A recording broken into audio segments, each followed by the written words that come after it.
오늘도 지난번 방송에서 약속해 드렸던 대로 독립운동가 소래 김중근에 대한 이야기를 해드리겠습니다.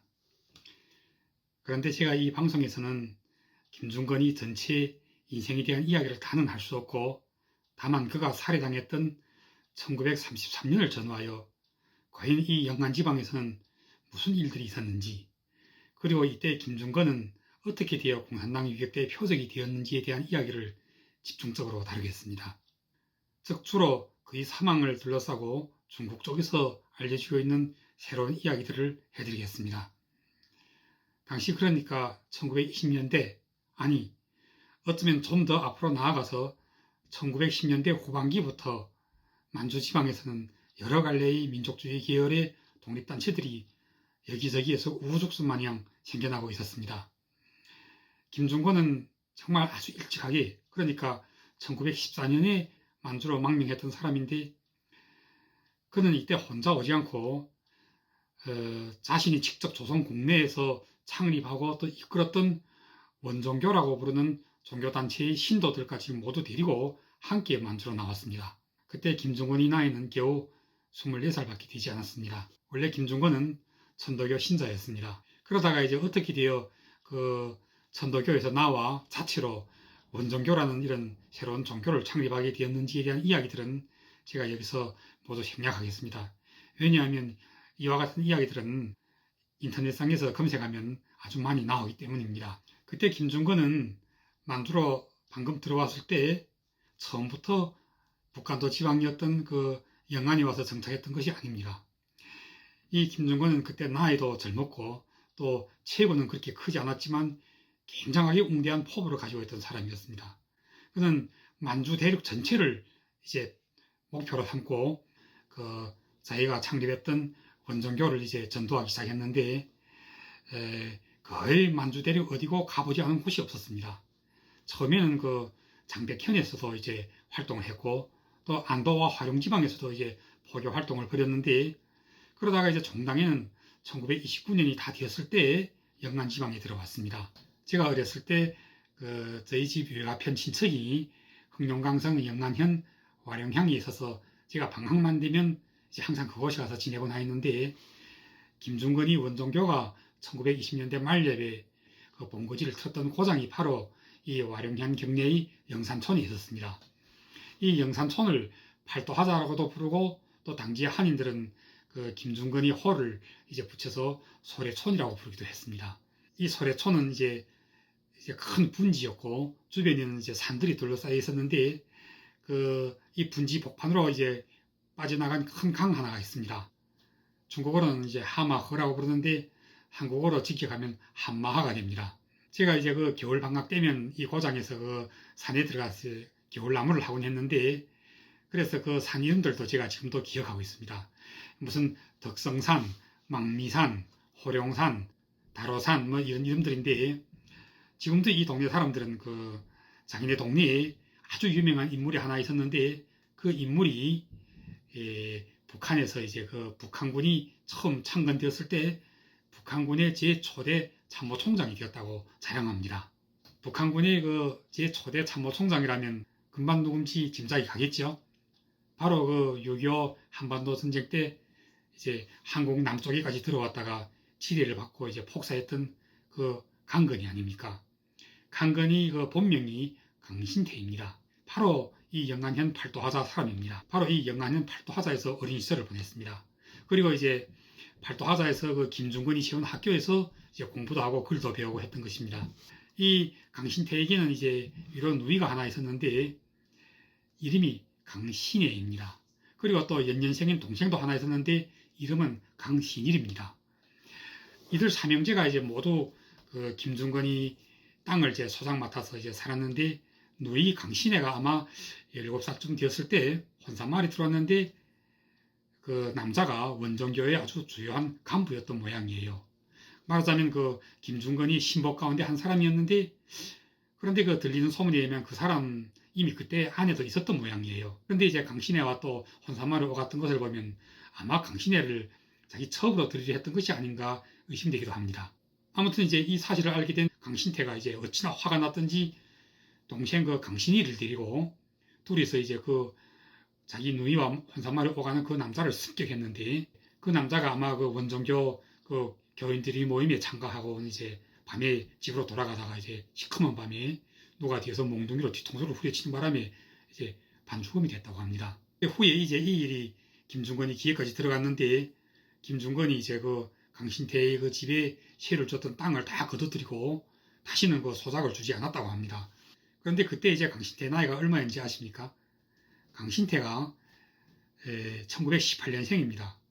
그러니까 그때 아마 12살 아니면 13살쯤 되었을 거예요. 그렇게 무서운 소년이었습니다. 그리고 이제 김중건이 살해당했던 1933년 그 해에는 강신태가 아마 15살 아니면 16살쯤 되었는데 그때 이제 그 영안 지방에서는 그 소비에트 혁명정부가 이제 수립되고 또 그 공산당이 그 유격대를 조직하기 시작했습니다. 강신태의 나이가 원래는 그 아동단이나 또는 소년단에 들어갈 나이인데도 어떻게 이제 애를 먹여서 그 영안현 그 반일 유격대에 참가했는데 그때 그 유격대 이름은 팔도하자 저기대였습니다.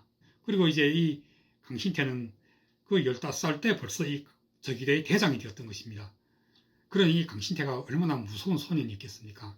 1930년 5월에 그 발생했던 만주에서 그 유명한 5.30 폭동 때 강신태는 12살이었고 그의 동생 강신일은 11살이었는데 팔도하자의 농민들이 이제 그 김중건의 집 쌀창고를 습격할 때 이 두 형제도 그 농민들로 조직되었던 습격대에 참가했다고 하지 않겠습니까?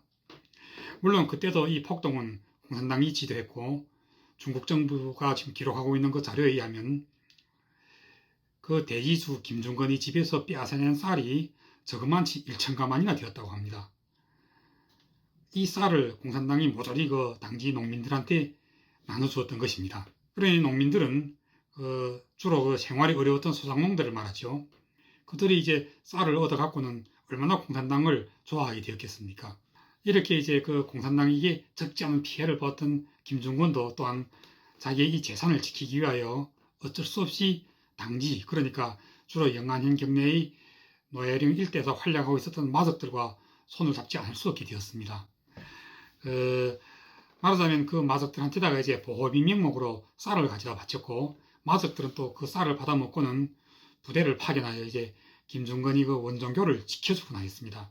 그 김중건은 독립운동가로서 자기가 살고 있었던 팔도하자 그 지방을 중심으로 그 모종의 이상향 비슷한 집단 농촌을 건설하고 있었습니다. 그것을 김중건은 그 어복촌이라고 이름 지어 부르기도 했는데 어복촌은 그 중국어로 위후촌이라고 부릅니다. 물고기 어자와 행복복자를 사용합니다. 이게 뜻인즉 그 물고기가 물을 떠나서 살 수 없는 것처럼 농무들도 그러니까 농촌의 그 형제들도 농촌주의 즉 농촌 집단주의라고 해석할 수도 있겠죠. 그런 주의촌이란 뜻입니다. 그것을 공산당은 이해할 리가 없었죠. 공산당은 그때 그 가장 먼저 그 영안현이 동경성 지방에다가 영안현 소비에트 혁명정부를 수립했는데 그때 이 정부의 주석이 바로 김책이었습니다. 그리고 이제 곧 이어 또 바로 이 김중건이 그 원종교 본거지가 있었던 팔도하자 지방까지 모조리 차지하기 위해서는 이 공산당이 그 당시 그 팔도하자의 그 한인 사회에다가 과거 그들이 김자진 장군이 이제 하얼빈이 일본 영사관과 거래를 가지고 있다는 식으로 매도했듯이 김중건에 대해서도 그가 용정 총영사관과 거래하고 있으며 또 나아가서는 원종교가 사실은 그 민생단이라고 덮어씌우기까지 했던 것입니다. 그런데 이런 공산당의 선전이 아주 쉽게 먹혀들었습니다. 왜냐하면 당시 농민들은 대부분이 그 김중건이 소작농이었고 그 김중건이 땅을 소작 맡아서는 이제 가을이 되면 소작료로 한 절반 이상을 다 띄우고 나면 먹고 살 쌀이 거의 없거든요. 그러다 보니 이제 그때 공산당의 유격대에 참가하고 있었던 팔도하자의 젊은이들은 두 말할 것도 없이 김중건 같이 이제 땅이 많고 돈도 많고 또 쌀도 많은 사람들을 자기들이 적으로 간주할 수밖에 없었던 것입니다. 그런데 이제 무슨 일이 일어나는가 하면 설기간인데 김중건이 그 쌀을 가져다 바치곤 했던 그 노예령의 그 마적 동산호가 당시 그 팔도하자 그 주변의 다른 어느 농촌에서 한 그 한인 오람누이 둘을 붙잡아 왔는데 그 여동생은 이제 그 동산호의 우두머리한테 이제 간음당하고는 이제 그 산채에 갇혀 있었는데 이 우두머리의 본댁이 갑자기 이제 사람들 데리고 찾아와서 이 여동생을, 그리고 이제 이 여동생의 오빠는 그 동산호 마족들이 이제 만들어 놓은 그 감방에 갇혀 있었는데 후에 김중근이 이제 여기에 왔다가 이 사실을 알게 되고는 그 우두머리한테 말해서 그 오빠를 놓아주고 이제 산에서 내려가게 만들었던 것입니다. 도리대로라면 이 오빠는 그 김중근한테 고마워해야 되겠는데 그걸 알 리가 없죠. 노여 나오자 바로 그 길로 이제 왕청으로 가서는 그 왕청 유교 때 가서 이 일을 일러 바쳤던 것입니다. 즉 이제 영안현의 그 팔도하자의 김소래, 김중근이 이제 그 마적들과 이제 짜고 들어서는 자기 여동생을 이제 붙잡아다가 산에서 살해했다고, 말하자면 이제 김중근을 오해하고 또 모함했던 것입니다. 자, 이제부터 본격적으로 김중근이 사망과 관련하여 이야기해 드리겠습니다. 역시 이 김중근이 사망도 두 가지 판본이 존재합니다. 먼저 그 김중근이 그 사망했던 1933년에는 이미 조선공산당은 존재하지 않았습니다. 이때는 이미 그들은 모두 중국공산당이었습니다. 그리고 이제 그때 중국공산당이 조직하였던 유격대들이 이제 영안뿐만 아니라 그 왕청 쪽에서도 이제 굉장히 활약하고 있었는데 영안과 왕청은 그닥 멀지 않습니다. 바로 그 유명한 로야령을 사이에 두고 있는데 이 두 지방의 유격대들은 서로 이 로야령을 자기들의 활동 지역으로 삼고 오가곤 했습니다. 그때 바로 그 왕청 유격대가 후에 김일성이 몸을 삼았던 그 왕청 유격대입니다. 그리고 이제 이 왕청 유격대는 초창기 때는 주로 나자구 지방에서 활동했습니다. 나자구에서 노예령만 넘어가면 바로 영안현 경내인데 당시 이제 크고 작은 토비와 마족들이 대부분 이 노예령 주변에 이제 본거지를 틀고 있었는데 그 1920년에 발생했던 훈춘 사건 알지요? 일본군이 그때 장강호라고 부르는 이제 마적들과 내통해가지고는 이 마적이 훈춘 영사관을 습격하여 이제 일본 영사 하나를 죽인 다음 일본군이 그걸 빌미로 대고 이제 대량으로 만주로 들어와서 간도 참변을 일으키지 않고 어쨌습니까? 바로 그 훈춘 사건에 가담했던 마적 장강호도 이 노예령 일대에서 출몰하고 다녔습니다. 그리고 또 장강호 외에도 무슨 진중환이, 평남양인이, 그리고 그 김중근과 거래하고 있던 동산호까지도 이들은 대부분이 다 100여 명씩 되는 좀 부하를 가지고 있었는데 그들 마적에 비하면 당시 왕청유격 때는 규모가 굉장히 작았습니다. 처음에 왕청유격 때는 겨우 한 6, 7명밖에 안 되는 이런 조그마한 분대로부터 시작해서 이제 차츰차츰 이제 커지기 시작했는데 후에 그 김일성이 1933년에 이제 이 왕청유격 때에 왔을 때는 그때는 이미 왕청유격대가 100여 명도 훨씬 넘는 이런 규모로 확대되었고 당시 왕청유격대도 실제는 왕청유격대대라고 불리고 있었습니다. 그럼에도 불구하고 이 왕청유격대는 여전히 그 로야령 지방에서 발을 붙일 수가 없었습니다. 왜냐하면 그때 그 길림군에서 한 개 대대가 이제 갑자기 이제 반란을 일으키고는 일본군이 대항하기 시작했는데 그 대대장이 이름이 왕등림이라고 부르는 중국인입니다. 후에 이 대대가 이제 중국 국민구국군으로 이제 확대되었고 그들이 이제 그 도나, 교화, 액목 등 지방을 이제 점령하면서 세력이 굉장하게 커졌는데 후에 이제 이 부대가 그 액목을 거쳐서 영안으로 들어왔을 때는 그 부대 인원수가 3,000명에까지 달했습니다. 그리고 이때 그 왕등림이 구국군 부대에서 굉장하게 활약했던 그 사람들 가운데 제가 지난번 방송에서 잠깐 소개했던 적 있는 그 이연록 장군이 있었습니다. 그 원래는 왕등림이 밑에서 마부로부터 시작했던 그 사람 말입니다. 생각나십니까? 그 공도진이 산시에서 김좌진 장군을 살해하고 이제 도주하다가 이 부대에 이제 병력이 숨었을 때 그 마부로 있었던 휘알류라고 부르는 그 사람이 바로 이 이연록입니다. 이 사람이 이제 이 왕등림이 구국군 부대에서 활약할 때 이 사람이 연주를 타고 또 다른 중국인 그 공산당원들이 호택민, 주보중 이런 사람들이 이제 이 부대에 들어와서 이제 잠복하기 시작했는데 그 왕등림이 그 부사령관 가운데 한 사람은 공헌영이라고 부르는 사람이고 다른 한 사람은 오이성이라고 부릅니다. 이 공헌영은 주요하게 그 국민당 남경정부를 지지하고 오이성은 후에 공산당과 손을 잡게 되는데 그때 이 부사령관 공헌영이 주도하여서 당시 그 구국군은 굉장히 그 공산당 유격대를 이제 멸시했는데 때문에 이제 영안과 왕청 지방의 그 공산당 유격대들이 대낮에는 함부로 거리로 나오지 못하였습니다. 김일성은 회고록에서 그때 그 자기가 이 문제를 해결하기 위하여 직접 오이성과談判했다고 하지 않습니까? 그건 새빨간 거짓말입니다. 이 문제를 해결하기 위하여 당시 이 오이성 부대에 잠복해 있었던 주보중이 오이성에게 건의하여 공산당의 유격대가 구국군에 참가하게 만들었던 것입니다. 그래서 이제 그때 왕청 유격대에서 일부 부대를 갈라내와서 구국군이 별동대로 이제 참가하게 됐는데, 그때 이 별동대 대장이 임명됐던 사람이 바로 이광이라고 부르는 사람입니다. 이광은 김일성과도 아주 친한 사이였습니다. 나이로 보면 김일성에게는 형님뻘이는 사람인데, 북한에서는 뭐 이때 김일성도 안도에서 반일 유격대를 창건하고는 이 유격대가 바로 조선인민혁명군이니 뭐니 하고 주장하고 있지 않습니까? 그런데 실은 이때 김일성도 역시 이광이 별동대를 이제 흉내내서 안도 지방에서 이제 제일 세력이 컸던 구국군 우사령 부대에 참가하여 우사령 부대의 별동대라고 이름을 지어가지고 다녔습니다. 하여튼 이렇게 이제 왕청과 안도, 그러니까 동만지방에는 공산당이 영도하는 두 개의 별동대가 구국군에 참가하여 있었습니다. 먼저 이제 생겨나서 활발하게 활동하였던 별동대가 왕청이 이광별동대였고, 후에 이제 김일성이 안도별동대가 또 생겨나게 되었던 것입니다. 그렇다면 이 영안 팔도하자의 김중권은 어쩌다가 이 왕청이 이광별동대에게 잘못 걸려들게 되었는지에 대해서 제가 이야기하겠습니다. 그동안 한국의 학계에서는 공식적으로 이광이 이끄는 길림 구국군 부대가, 그러니까 길림 구국군에 참가했던 사실에서는 왕청 유격대지요. 이광의 왕청 유격대 구국군 별동대라고 불러야 합니다. 이 이광의 부대가 1933년 3월 21일에 김중권이 살고 있었던 팔도하자에 나타났으며, 이들이 이제 김중권을 묶어놓고는 살해했는데, 당시 구경하러 나왔던 말사람들한테다가 이제 김중권을 죽이기 위한 죄명을 만들어서 다음과 같이 이렇게 선포했다고 합니다.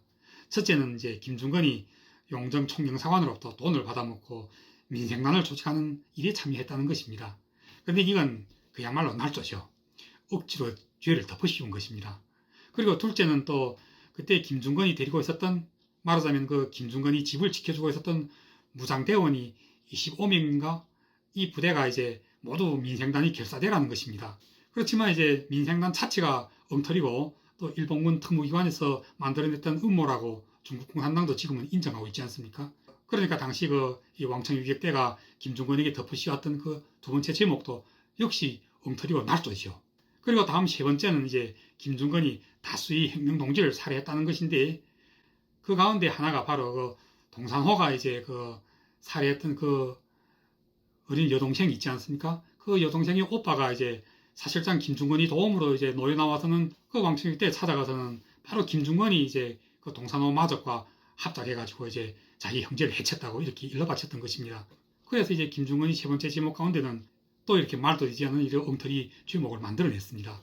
그런데 이제 중국 자료에 보면 당시 영남 지방의 대지주였던 김중권이 땅을 소작하던 가난한 농민들 속에는 이제 소작료를 물지 못해서 김중권이 데리고 다녔던 개다리라고 부릅니다.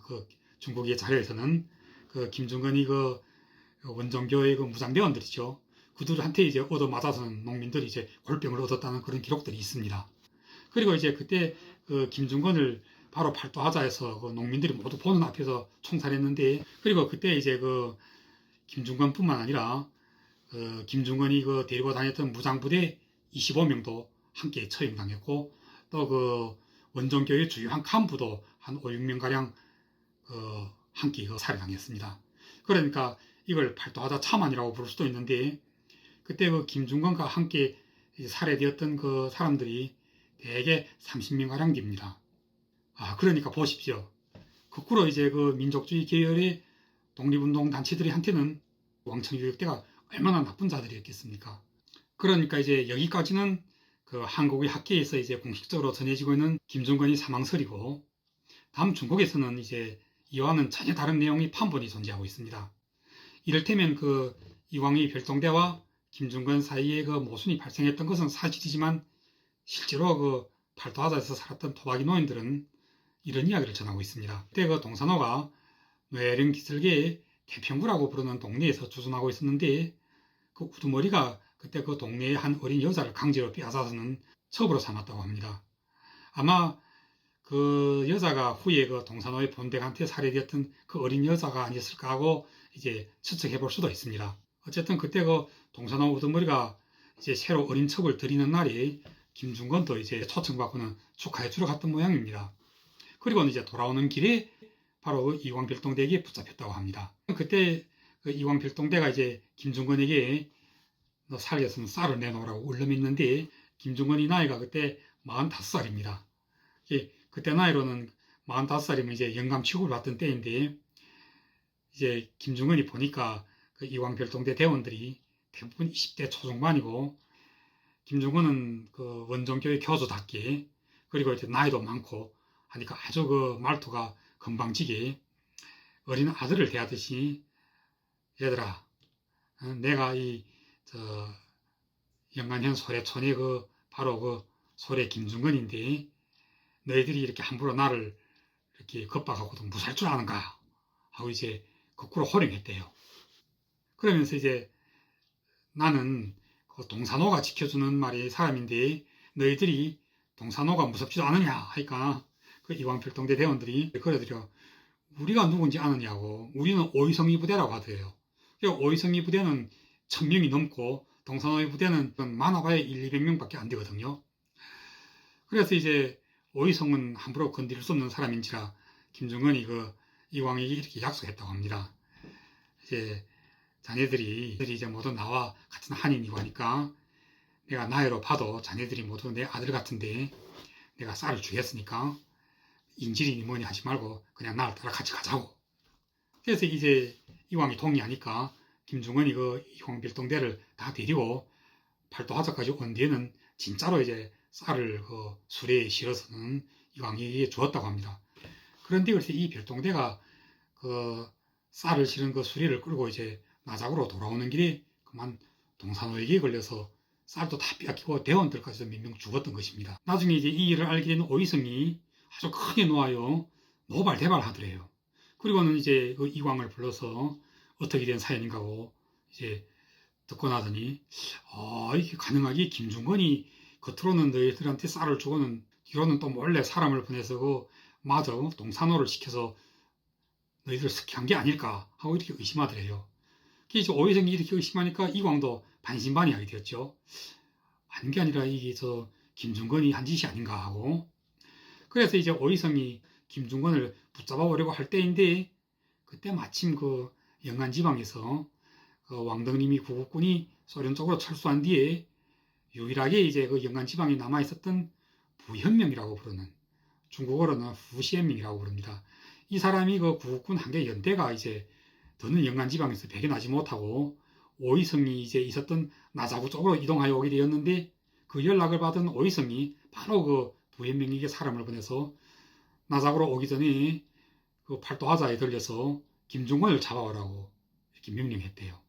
그래서 이제 부현명이 구국군이 김중건을 이제 마차에 싣고는 나자구로 돌아오는 길이었는데 그 동산호 마적이 모두 이제 검은 천으로 얼굴을 가리고는 이제 그 부현명이 부대를 몰래 뒤따르다가 갑작스럽게 이제 습격해가지고서는 김중건을 다시 빼앗아냈는데 그때 이 마적 동산호 부대와 부현명이 국군이 전투를 진행하다 이 눈먼총에 맞아서 김중건이 사망하고 말았던 것입니다.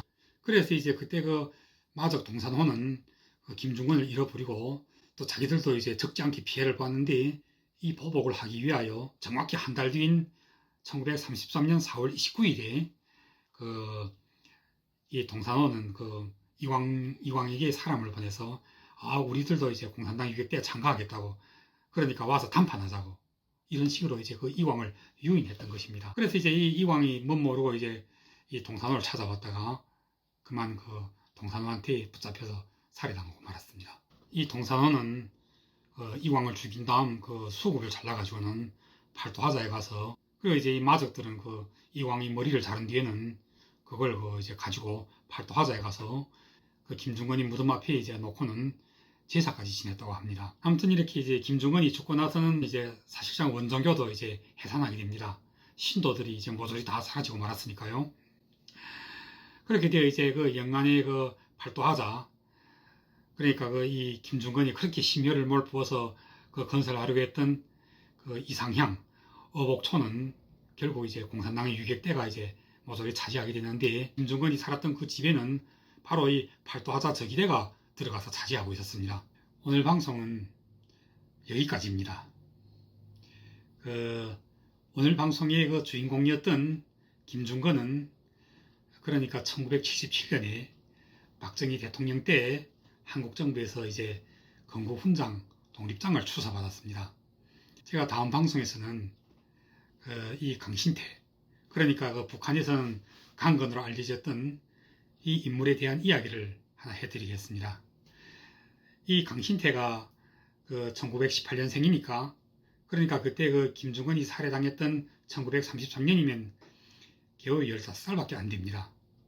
그러니까 이 15살짜리 소년이 팔도하다 저기대의 대장이 되었는데 그와는 연년생이었던 친동생 강신일은 14살에 이 저기대 부대장이 되었습니다.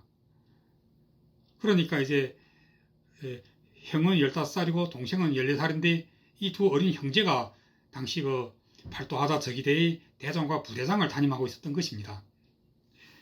그리고 이제 이 대원들은 대부분이 다 20살 안팎이었고 지원은 이제 30살 넘은 중년들도 있었습니다. 그러니 생각해 보십시오. 이 강신태와 강신일 형제가 얼마나 무서운 아이들이었겠습니까? 당시 오죽했으면 김일성이 이제 북한군의 제 초대 참모총장에까지 임명할 지경으로 이 강신태가 대단한 인물이었겠습니까? 그래서 제가 이제 다음 방송에서는 이 강신태가 1930년대 항일연군 시절에 얼마나 무서운 인물이었던지에 대해서 정말 입에 올리기도 끔찍한 그런 살인사건 하나를 제가 이야기해 드리겠습니다. 북한에서는 물론 김일성도 이 사건에 대해서 결코 모르지는 않을 것입니다. 그렇지만 회고록에서조차 근본 한마디도 언급이 없는데 아주 철저하게 꽁꽁 숨기고 있는 것은 너무나도 끔찍해서 아마 김일성 본인까지도 머릿속에 근본 또 올리기조차 싫은 그런 비밀입니다. 그럼 다음 방송에서 제가 이 살인사건에 대해서 이야기하겠습니다. 오늘 방송은 여기까지 하겠습니다.